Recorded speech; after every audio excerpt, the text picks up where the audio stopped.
mais les peuples de l'Europe tout entière et même au-delà. Le deuxième grand enjeu, la deuxième grande question, c'est de savoir si cette reprise va se traduire en investissement et en emploi. Les deux sont liés. Pour qu'il y ait des emplois, il faut qu'il y ait des investissements. Et il n'y a pas de contradiction entre les investissements et l'emploi.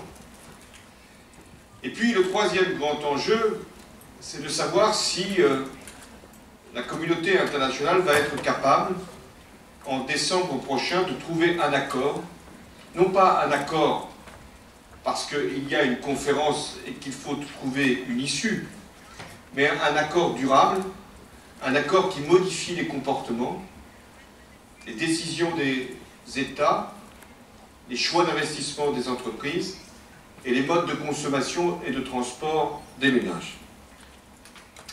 Je voudrais néanmoins saisir l'occasion qui m'est donnée pour féliciter Angel Gurria pour sa réélection. C'est jamais facile d'être élu et jamais facile d'être réélu.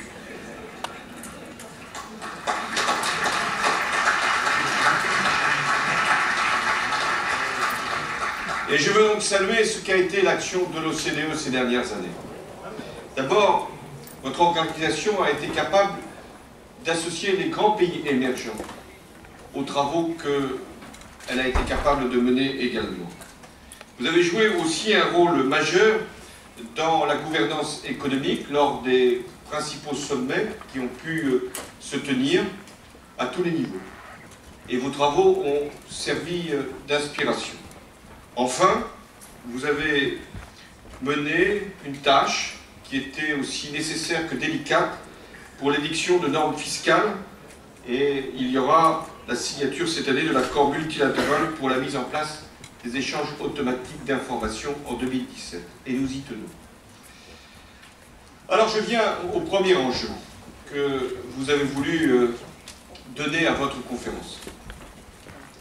Est-ce que l'économie européenne, l'économie mondiale, sort de la crise et est-ce qu'elle peut avoir une croissance durable? Oui, elle sort de la crise, incontestablement.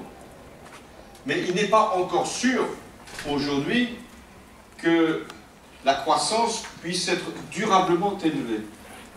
Et nous voyons encore, ces derniers jours, des fluctuations dans les résultats des principales économies régionales de la planète. Les risques eux-mêmes n'ont pas disparu. Sans doute que le risque financier a été mieux appréhendé. Et je veux saluer notamment les décisions qui ont été prises au niveau européen.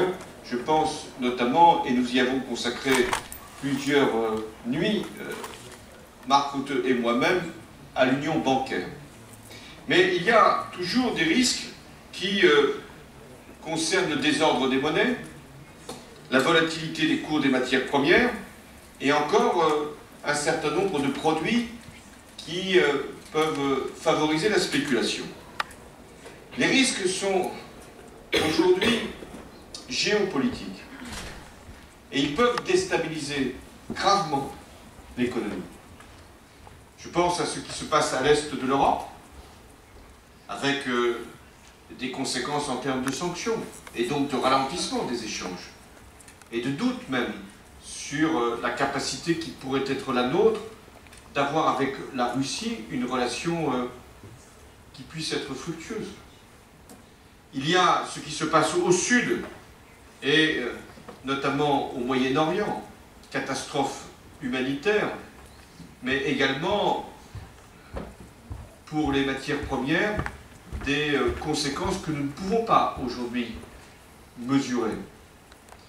Nous avons également des risques qui sont liés au changement climatique, aux catastrophes, qui peuvent toucher tous les pays du monde et qui, même s'ils n'ont pas encore un impact majeur, en auront dans les prochaines décennies. Donc nous devons d'abord, si nous voulons prolonger la croissance, conforter la reprise, conjurer les risques, donner de la stabilité dans les règles, de la stabilité dans les politiques, de la stabilité dans les signaux que nous envoyons, aussi bien sur le plan réglementaire que sur le plan fiscal. Ce qui est demandé aux dirigeants, ce n'est pas simplement d'inventer de nouvelles régulations. Il faut parfois le faire. C'est de montrer qu'elles vont durer, et durer suffisamment longtemps pour que les investisseurs et les acteurs économiques puissent s'adapter. Je sais que vous avez travaillé aussi pour savoir ce qu'en Europe nous pouvons faire. C'est en Europe que la crise a été la plus longue. C'est en Europe que le chômage a été le plus longtemps en progression. C'est en Europe qu'il y a eu le plus de difficultés à organiser une reprise durable. Aujourd'hui, les conditions économiques sont meilleures. Une parité entre le dollar et l'euro qui stimule les exportations, des prix des matières premières et notamment énergétiques qui favorisent des pays européens qui sont peu producteurs, et également des taux d'intérêt qui n'ont jamais été aussi bas.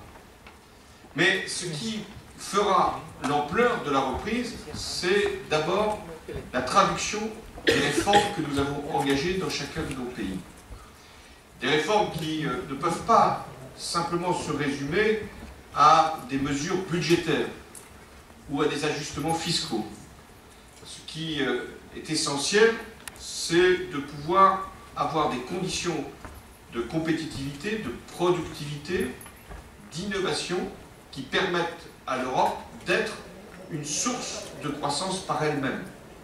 Je rappelle que l'Europe, c'est la première puissance économique du monde. Et donc ce qui se passe en Europe ou ce qui ne se passe pas en Europe a des conséquences sur la planète tout entière.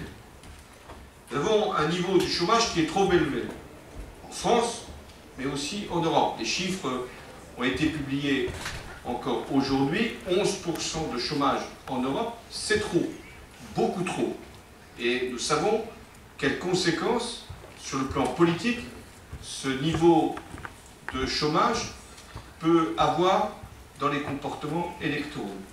Nous savons aussi qu'à cause de la crise, et pas simplement en Europe, il y a eu un creusement des inégalités et un doute qui s'est installé.